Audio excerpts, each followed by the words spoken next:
Welcome. These will be my thoughts on Arrow Season 3, Episode 5, The Secret Origin of Felicity Smoak. The episode is rated TV-14, so this video there will be spoilers for the episode and the Arrowverse leading up to it, but not anything Arrowverse or anything else that came out after this episode first premiered.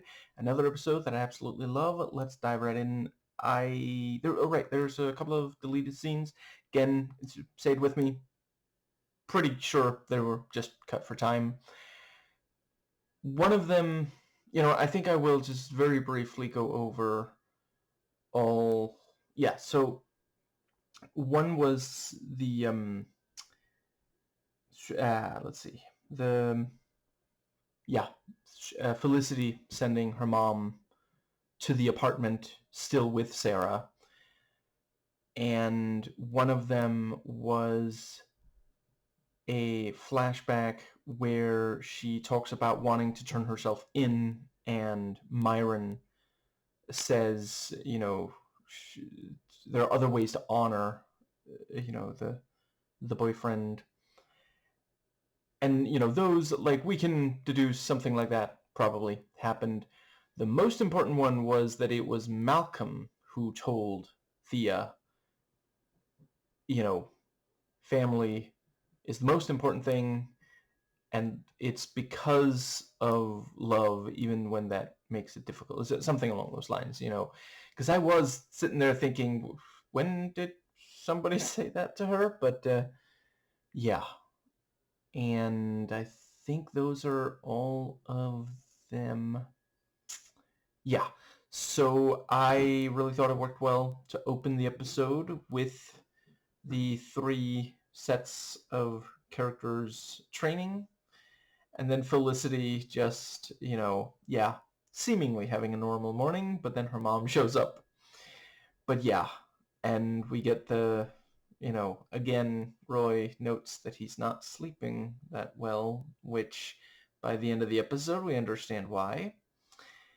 And yeah, I do not remember his name, but the guy who wants to train Laurel, noting this, something's off about it. She continues to look really cool while boxing, even if he doesn't think she's doing, living up to her potential for it. And Thea and Malcolm fighting, and her being like, I wonder how normal people spend their mornings. Yeah, I can imagine. So for 5 months, they have been training, presumably every morning. Yeah, I can see how that would get you to a point where you no longer remember. And I don't know when they made the decision, but I adore that every single time that Ray shows up in the episode, there is a family situation between Felicity and Donna. And the thing about the she thinks it's about the neighbor's cat.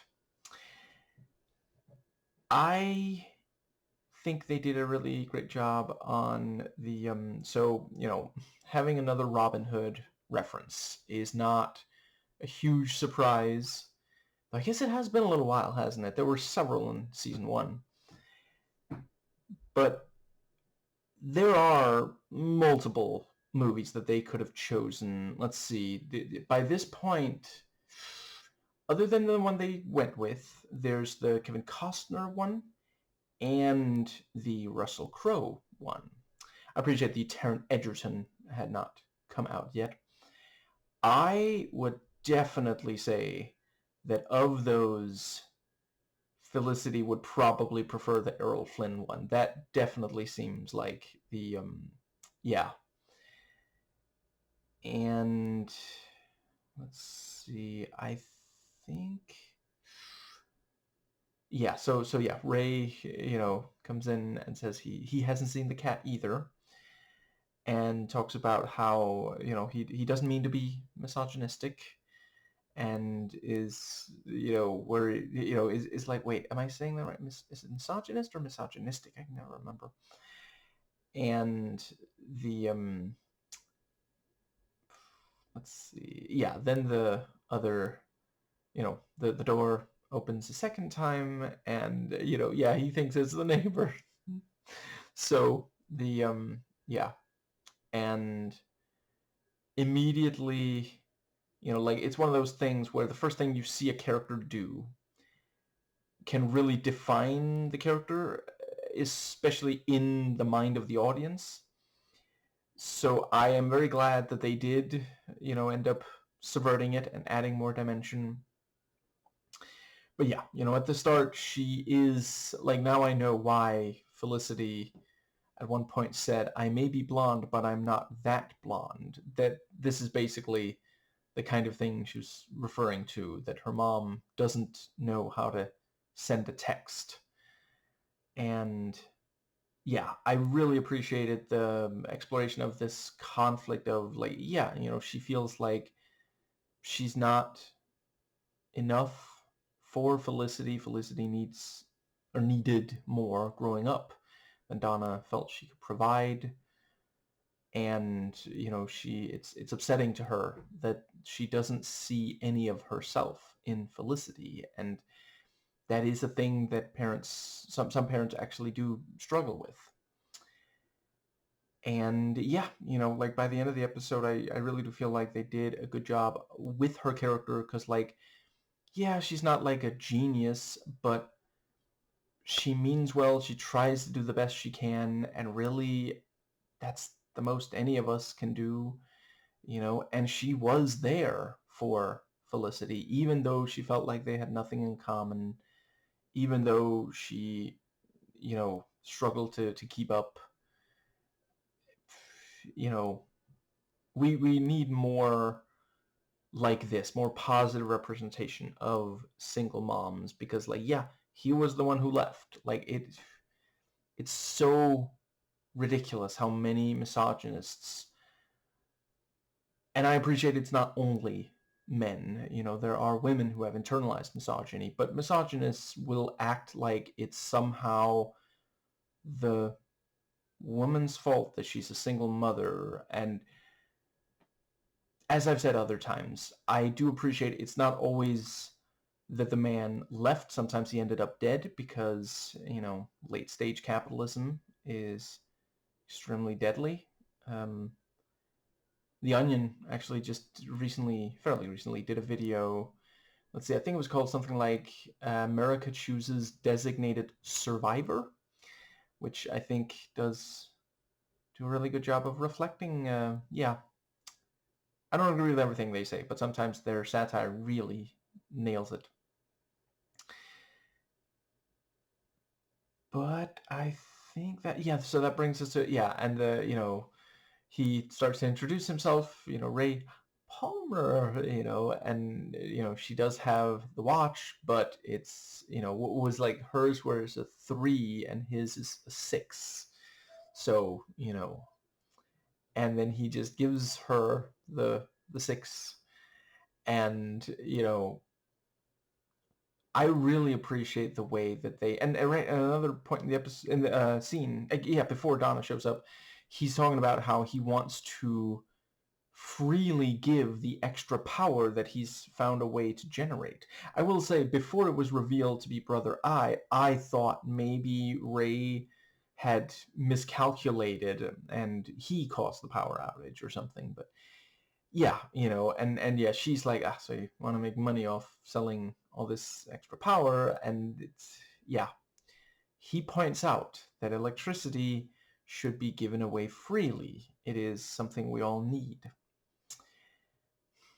I really appreciate the way the show so far, like half the things that Ray says, I'm like, could you run for president, please?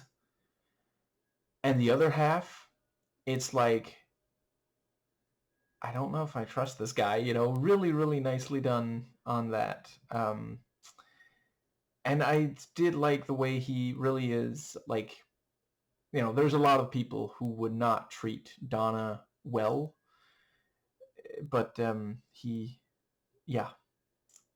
And let's see. Yeah, the thing about like she says she's gonna die of embarrassment, and I think that is when we get the first of the flashbacks. And I appreciate that the super virus was something she probably shouldn't have, or yeah, she should not have done. She certainly shouldn't have let, you know, the boyfriend near it. But I don't think I have it in me to hate someone who loves Zork. I've only ever played the second one. I would like to play the let's see, the second one and the demo of the, I think it was the third one, the Grand Inquisitor. But I would very much like to, yeah, those I really love. And to be clear, I appreciate that there's a very different, like, I don't know if I would say I prefer one of those two over the other, but there is definitely remarkable charm to Zork 2 text-based adventure. Like, genuinely, there are no graphics. The release in the version I played. I can't rule out there's like other versions or something, but like, yeah, it's like an interactive like adventure book, and it's, yeah, I love the sense of humor of it. Anyway, I read in the IMDb trivia, as usual, those are worth reading, that the look of Felicity here is like Death from Sandman, which, I mean, I do see it, yeah. I didn't realize it until, but I never did read Sandman. Obviously, I'm not going to start now. I am glad that the truth has come out about Neil Gaiman, but yeah, obviously not going to support something of his now. But at the same time, I do appreciate, like, a lot of people love the Sandman comics. Not sure the show is quite as... Oh wait, was it just one season of the show that was apparently terrible? Anyway, the yeah, and so the hacktivist thing, I think they did a pretty good job on, it's basically that they're going at least a little bit too far, and then by the end of the episode, Brother Eye, he, you know, I mean, I do think it is very noteworthy once he starts doing like genuinely evil things. Like before, he was just careless, reckless, and it's only once he works for the government that he becomes, willing of evil. Like they would have killed those guards if Dig and Roy hadn't shown up and Oliver, obviously, also. And, or wait, no, I guess Oliver was inside that whole time. But yeah. And, I appreciate, as much as I agree with some of their goals, some of their methods are wrong, and obviously, like everybody else, they are capable of doing the wrong thing. And also this kind of Operation Paperclip thing of like, we can't have you free, but we would like to force you to work for us. And, very typical of American government to try to monopolize rather than stop evil. Sometimes I worry when I say things like that, it makes me sound like a conspiracy theorist. I guess what I'll say is, if you look at how the American government has treated various dictatorships, the way that they responded to civil rights movements, and yeah, let's leave it at that. I think that brings us to the right, and I also like Myron being like, can you just have sex under the carpet like a normal college couple? And the first mention of Gru, which keeps coming back, and then at the end, he says, "I never thought I would become the Gru." Let's see. I think the very next scene was the oh yeah, I guess that was the power outage. And I did think they did a really good job on how, because like immediately we're thinking, okay, this is connected to the flashbacks. It's not always. There are a bunch of episodes where the flashbacks don't connect through plot, but theme, for example. But yeah, this was like immediately we're like, okay, this must be, yeah, the super virus. And the let's see, I feel like, yeah, I thought they did a really good job on the way that we saw. First it's off in the distance, a bunch of lights going out, and then we see in the police station, and it happens in the street, and Arrow has to, that was a really cool rescue move. Like, holy crap,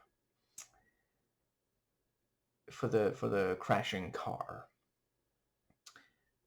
Oh, was that when the actually, come to think of it,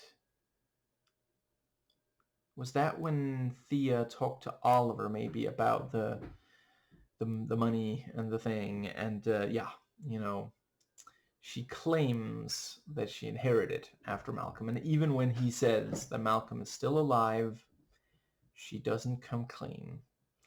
And I'm not entirely sure if she knows that Malcolm is watching her and Oliver there near the end of the episode, and or if it is Malcolm's plan, because again, in the deleted scene, he's the one who says, family is important. Like, he could have said, except for Oliver, family is important. Oh, right. I think it was also the deleted scene where he talks about, like, he wishes that Thea could have met his wife. And he doesn't regret the undertaking. These are, yeah, I don't know. It's some of these deleted scenes for shows like this. I don't know. I hope a lot of people have been able to watch these, because that's really compelling character stuff. Anyway, I think, I mean, I don't know if we'll ever see the Bratva again. If you didn't watch that deleted scene, you would have no idea that it was that, mechanic guy that Oliver fought in order to prove himself, who was the, what are those called again? The informant. Anyway, yes, I think that is, yeah, I really appreciated that she did, push back and not just immediately go along with it. And I know from the very start of the show, she would sometimes not just go along with what he said, but I do feel like there's a little bit more, like, yeah, I mean, a little bit more of an edge. I mean, she says, show up with popcorn or don't show up at all. If you're not going to support me, that's it. Like, I don't need you in my life. Like, it's one thing that she came back to the city, but or at the very least, like, you're not welcome in my place. Maybe that's what it, but I don't think she would have said that in, yeah, like, so I don't know, maybe after she found out Malcolm was her father, but not before that. And yes, so that brings us, so yeah, we learned that Laurel is acting DA. So I guess her title is still ADA. And then she sends ESU to the, yeah, that's, I really appreciated that Quentin called her out on that. And he does say, you have to open up to somebody. He's not like just shouting at her a lot, but he's like, you have to appreciate this, what you did made the situation worse. And yeah, the two colored arrows, the duo, show up and make sure the riot disperses. Tiny bit uncomfortable watching it now. Hard not to see a... Because, I mean, I appreciate they didn't mean for it to read as equivalent to ice. You know, back then, ice were not as out of control and emboldened to just do the most evil thing they can think of as now. But the, yeah. I suppose, okay, technically the most evil thing that can be thought of, that's more Epstein files. There is some difference there, but nevertheless, like if you read up on all the things that ICE agents have done, there's not that much room for it to get much worse. Anyway,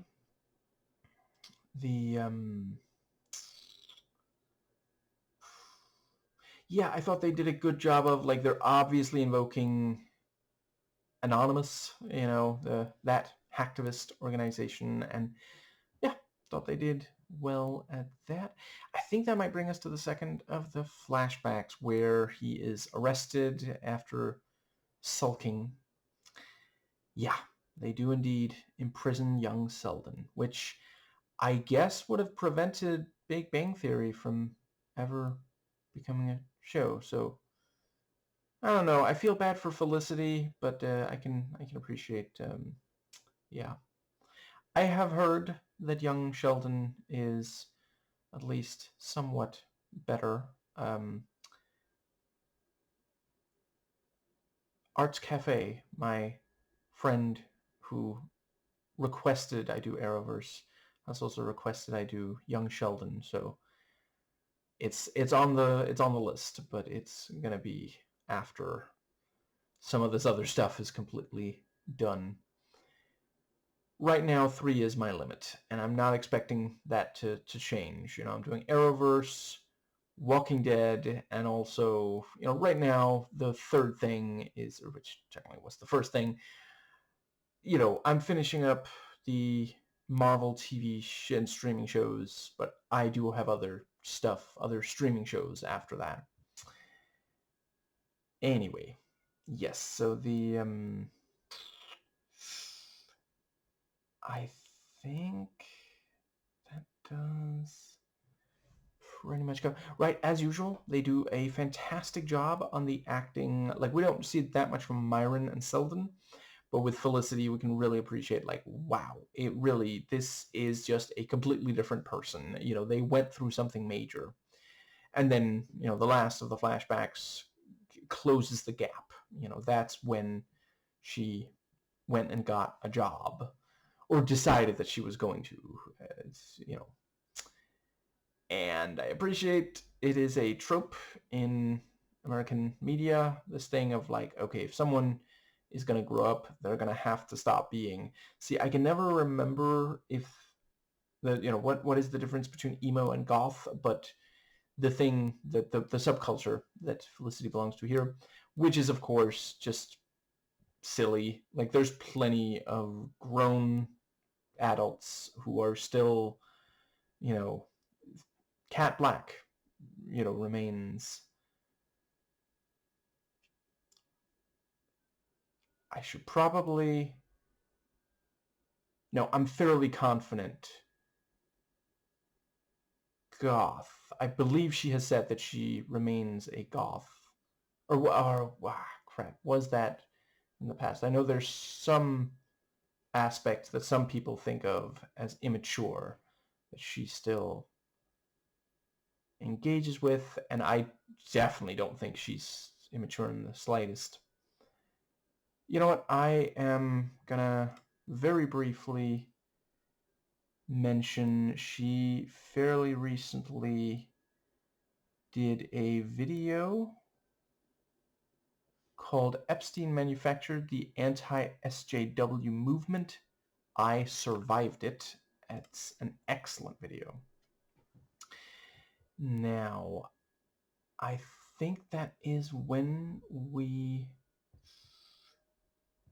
Right, I like the mention of the earthquake, which is also mentioned in, the deleted scene, which I forget if I mentioned that actually took place during the blackout.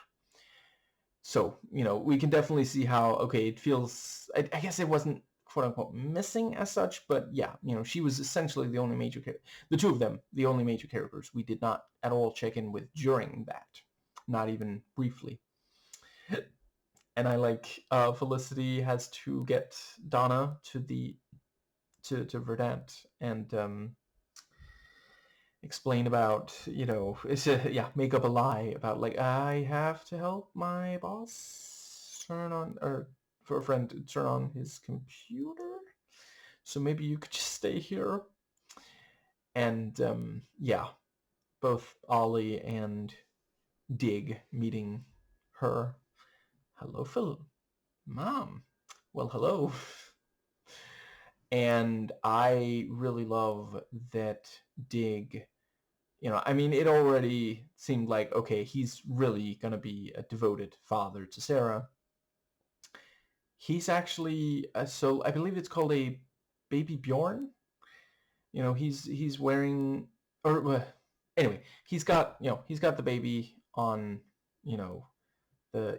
which I appreciate. Does mean that... I can't believe I'm blanking on that name. I swear I will have it momentarily or move on.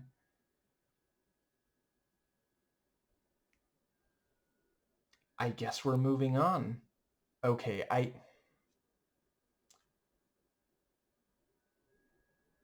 it's right on the tip of my tongue. That's so annoying. Let's see. Okay, I swear I won't spend many more seconds trying to see if I can...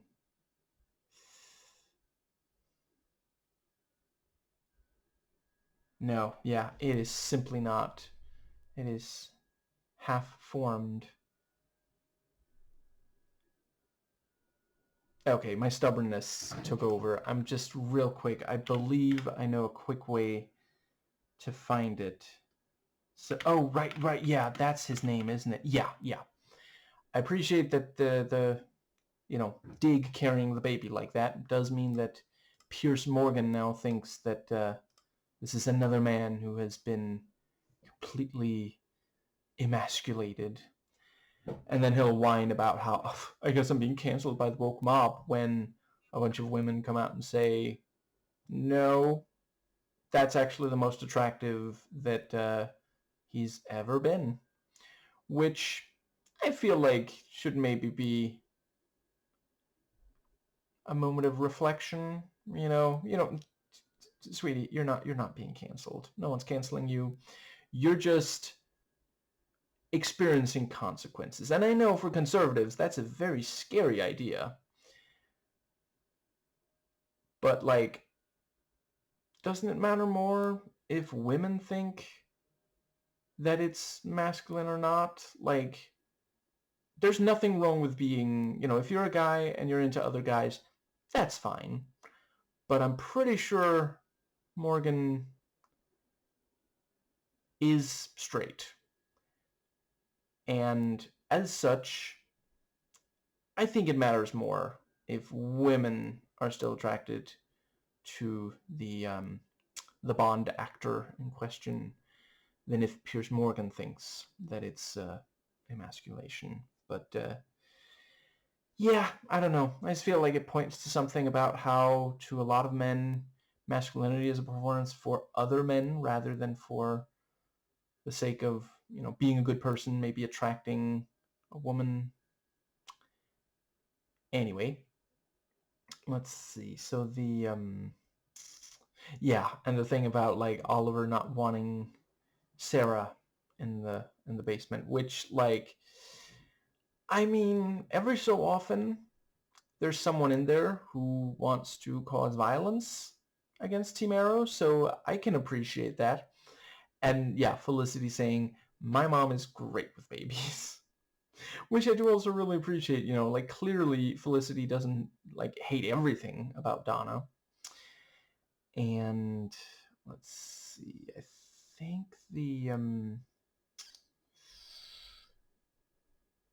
right, I do also appreciate, during the riot scene, like that is an actual situation where, like, yeah, I mean, if you erase everyone's accounts, you remove everyone's money, of course that's going to have people going to the bank, and there might be some property damage or violence or that sort of thing, and the episode makes it clear, like, it was wrong to send an ESU for that. Now, yeah, so they try to find out about Brother Eye, and the is that maybe when Felicity realizes that that's her own code, and now she's calling it a super virus too. And I think that's when we get Quentin confronting Laurel, and she still does not tell him about Sarah, but she does tell the boxing coach, trainer, Penguin, by the end of the episode. Is that too vague of a reference?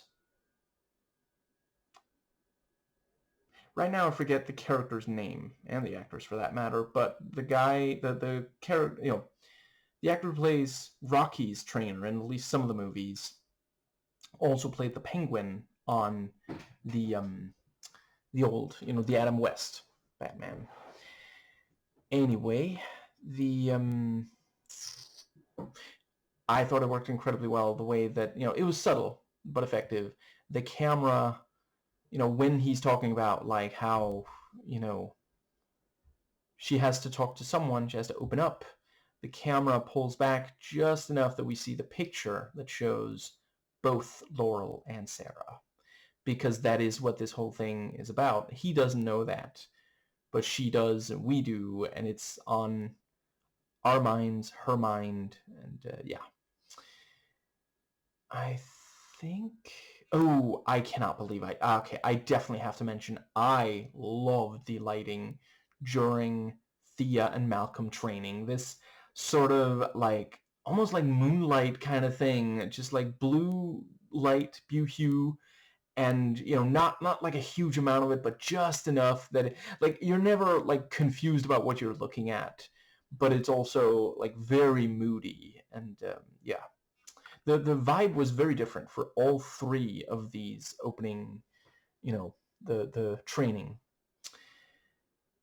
I think that I will say I did also briefly consider, before Brother I identified themselves, or rather said that they were Brother I thought maybe this is the League attacking, but that brings us to the yeah, what was the next thing?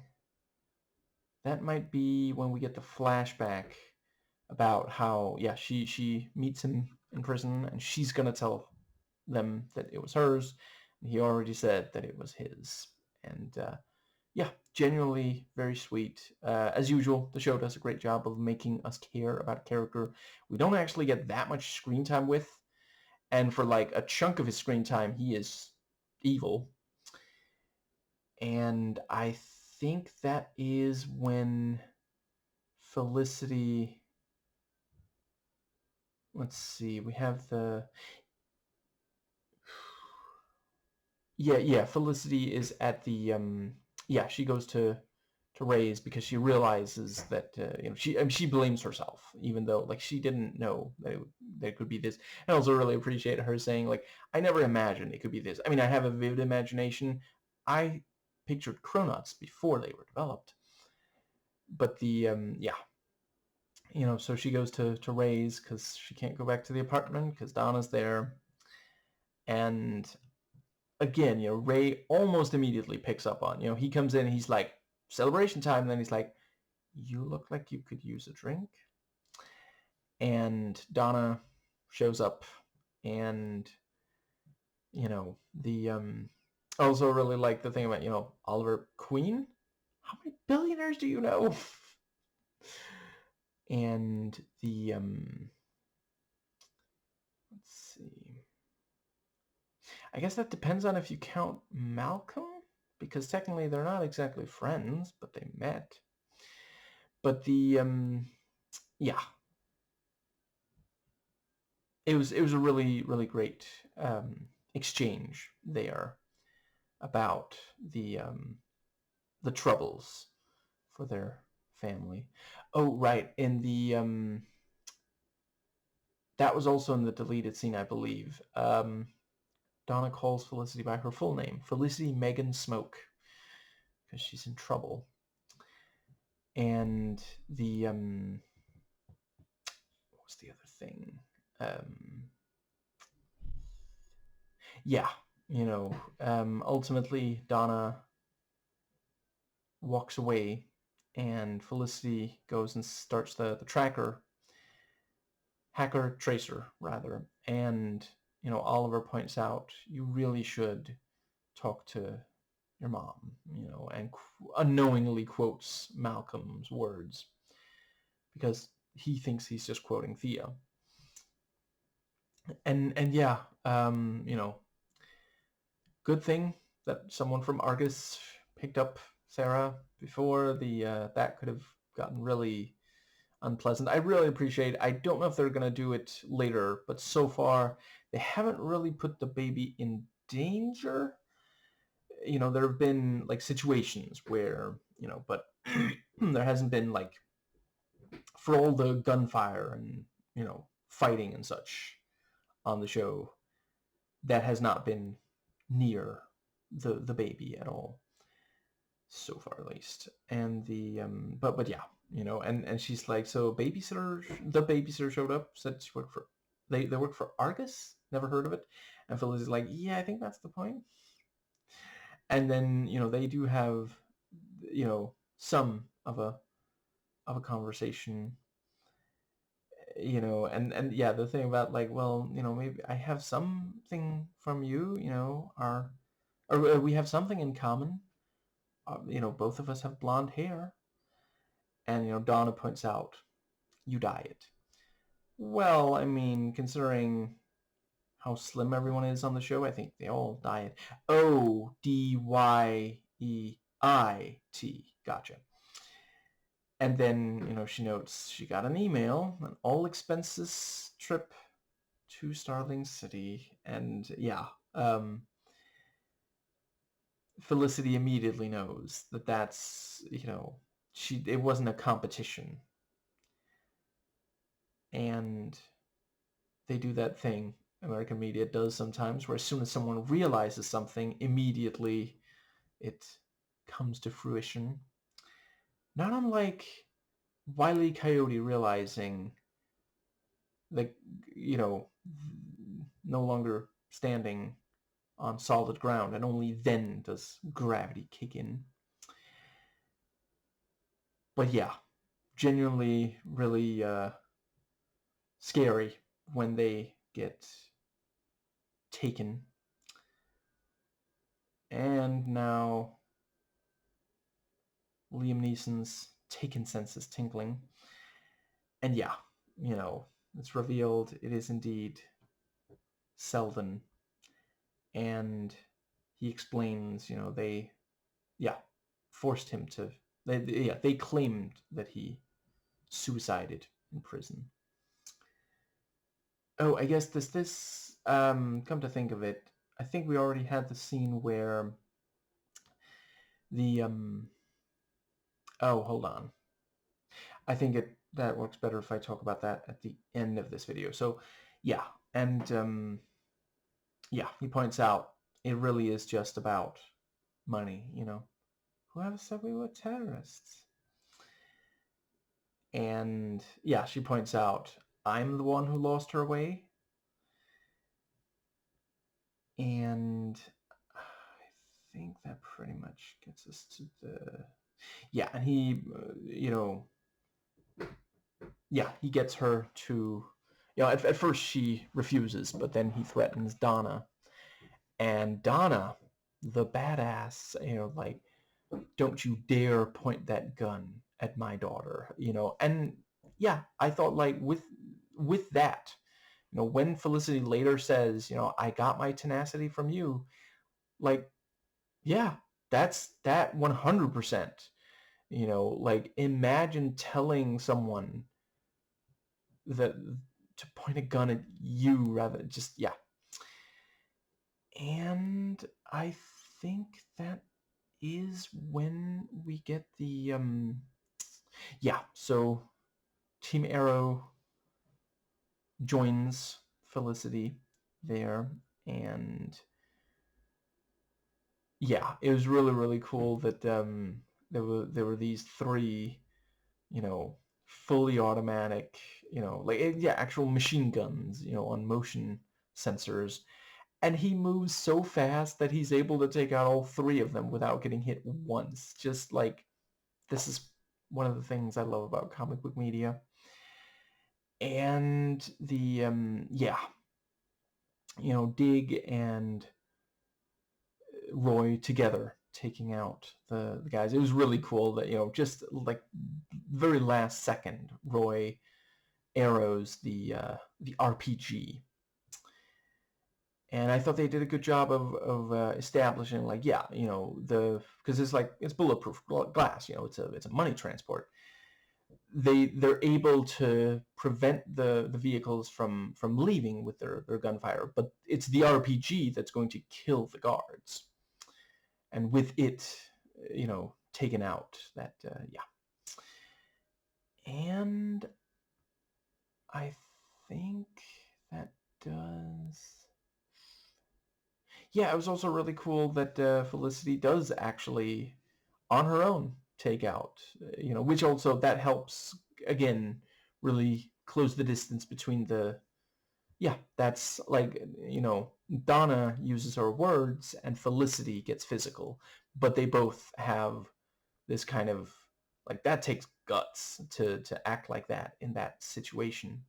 But yeah, also the thing with the way that she was able to tell where she was because of the watch, the wearable computer, Ray. And I think that does. Yeah, Ray in this episode, the face he makes when he looks at the stuff that he was, he's like, oh, I really think this could work for, the energy siphoning thing. And yeah, that brings us to, yeah, and the thing about, like, I guess I should have been more open to the idea that Selden wasn't really dead. Well, I've had this happen several times, so yeah. And Oliver does indeed show up with, I mean, she said bring some popcorn. Thea did not say bring all the popcorn in the world in one bag, but, Oliver does sometimes go above and beyond. And yeah, I guess he is going to move in with her, which I do think could be an interesting new status quo for them to play with, because that's going to make it difficult, more difficult for him to keep the secret. And again, I wonder, I couldn't quite make, I wasn't sure from Malcolm's face if this was things are going according to plan or not. But yeah, the and I liked her saying, as soon as the club turns a profit, she will donate Malcolm's money to a earthquake relief. So yeah, she has not forgotten about the undertaking. And let's see, what was the other thing that I really wanted to say there? It's right on the tip of my tongue. Let's see. We also have her trying to get into the basement, and he says, "Oh, I can never get that door to work, and it's flooded anyway. There's nothing down there." Yeah. I think that might actually... Let's see. Is there anything else? Yeah, I really liked, the boxing guy tells her, now I know how to train you. So yeah, I think we are closing in on her, and she even says, she's definitely wearing black. Yeah, they're building up to her being more physically capable, but also underlining, like, emotionally, she is not 100%. Like, yeah, she's angry. Her sending ESU, that was anger, not the empathy that used to drive everything for her. I guess that brings us to... I feel like there's at least one more thing I really wanted to make sure to say. So obviously, I can hardly wait to find out what on earth is going on with... Because, like, I guess it's not impossible that Roy is just imagining, like maybe he's got survivor's guilt. I think he really is the killer, and that is, like, yeah, he wasn't, it couldn't have been Laurel, because when Sarah fell, she landed right in front of, Laurel was right there. But Roy, yeah, I wouldn't rule it out, and no wonder he's not sleeping well. And I'm trying to think of, like, because I figure it's gotta be some kind of mind control, but who could have done... I mean, I guess it's not impossible. It's some sort of, like, after effect of Miracle, but that's a long time for that to linger, though, because that was like 5 months.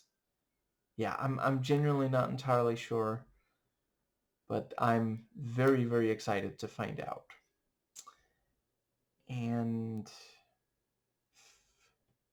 let's see, I guess that does cover the yeah, really, really great to see more about Felicity's background. We knew that there were, like, she mentioned her college. There was something, and let's see, I think it was that there was, like, one of the, like, it was a sports person who was super into her or something, and then she said, "I had a life before meeting you," or something like that. But yeah, seeing and that's, again, like, I can 100% see her being a hacktivist. That did not feel like, it's a retcon, but it doesn't feel like character assassination or something. It's not like what Roy did to Sarah, for example. Which also, I'm not saying Roy's character was assassinated. Like, if it turns out that, like, oh, he did it on purpose without any kind of influence, and we don't get a really good explanation, then I would say it's character assassination. But I don't think, because, like, he's, these are essentially PTSD flashbacks, and he's clearly genuinely disturbed by, yeah. And I guess it does mean that he is still keeping secrets, so that's not ideal. And, like, wasn't it just last episode that he said, "You really want to trust Moira Queen?" But yeah, I also quite, as usual, Felicity is great. It's one of those things where this episode could have ended up, like, overexposing her. She's in the flashbacks. I also really thought that worked well, that the flashbacks are about her, not any of the... none of the others even pop up in it. Right, one of the deleted scenes, the one with Malcolm, also had him, he said he was willing to sacrifice a lot. And then Thea asks, Tommy? And he says, no, and that, again, like, really, really great to have that. Yeah. But yeah, I think perhaps my favorite, like, comedic line. I really got into the dramatic stuff as well, and I'm so glad that by the end of the episode, she and Donna were friends again, and she even, takes time off from work and pretends to be sick, and he does air quotes around feel better, because, like, instead of saying, well, enjoy your, spending some more time with your mom, kind of thing. And that was also, she was like, well, flight's not leaving until tonight, but I know you don't really want to spend time around me, so yeah. Well, let's see. She said, you have to work, and that was also, I felt bad for Donna, but I also understood Felicity when, she's like, I'm sorry, I have an actual job, And, Donna points out, she worked 60-hour weeks to take care of Felicity. And I guess that does, and that's also, yeah, like, it really sucks when people say, oh, that's not real work. Well, they do work really long hours and extremely hard, like, just because you don't think it contributes as much. Like, it especially, I think it is the most ridiculous thing that we are supposed to think, like, oh, cocktail waitress, that's, what kind of a job is that? But apparently, like, sitting on your ass and the only work you do is find out ways to fire people so you can get more money off their hard work, that's supposed to be impressive. That's, oh, job creator. That's, again, a thing. Like, you can look into, they didn't always say that the rich were good. They used to just, like, underline that the rich were more powerful than the poor. And then they realized, oh, there are more poor than there are rich, and they might turn on us, so we better start pretending like we actually want to help them. Which, again, I think the Epstein files, and I appreciate not literally every rich and powerful person is in there, though, quite a few are, but that's what they do. They take the money that the rest of us work really hard to generate, through wage theft and such, and then they go and do things that I cannot say in a video that I already said I'm keeping TV-14, but yeah. But yeah, my favorite comedic line, to close this out on something more light than that. My favorite comedic bit for Felicity this episode was when she went, I am running out of expletives.